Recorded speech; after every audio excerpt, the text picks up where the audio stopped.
तो नमस्कार, आप सभी का स्वागत है हमारे चैनल भोजपुरी पेज में। और मैं हूं आप सबका दोस्त भाई अजीत यादव। दोस्तों, खेसारी लाल यादव का खेसारी म्यूजिक वर्ल्ड चैनल हो चुका है हैक। आप लोग हमारे वीडियो में देख सकते हैं स्क्रीनशॉट। उसका नाम चेंज करके टेस्ला रख दिया गया है और सारे के सारे वीडियो डिलीट हो चुका है। और देख सकते हैं कि इस पर सब्सक्राइबर जितना खेसारी लाल यादव का है उतना इस चैनल पर भी सब्सक्राइबर है। जब हम सर्च किए खेसारी म्यूजिक वर्ल्ड चैनल तो खेसारी म्यूजिक वर्ल्ड चैनल नहीं आया है। उसके बाद क्या आता है, टेस्ला, जबकि इस चैनल को हम सब्सक्राइब ही नहीं किए हैं। तो आप लोग समझ सकते हैं कि ये चैनल हैक हो चुका है। लेकिन अभी तक खेसारी लाल यादव की टीम के द्वारा कोई भी एक्शन नहीं लिया गया है। शायद हमें लगता है कि वो लोग अभी तक नहीं देखे होंगे, लेकिन खेसारी लाल यादव का Khesari music world channel hack हो चुका है। और उस चैनल पर जितने भी गाना था सारे के सारे गाना डिलीट हो चुके हैं।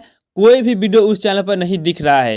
खेसारी लाल यादव का दरिया बढ़िया लगला गाना था, वो ट्रेनिंग में नहीं दिख रहा है। यानी सारे के सारे वीडियो डिलीट हो चुका है।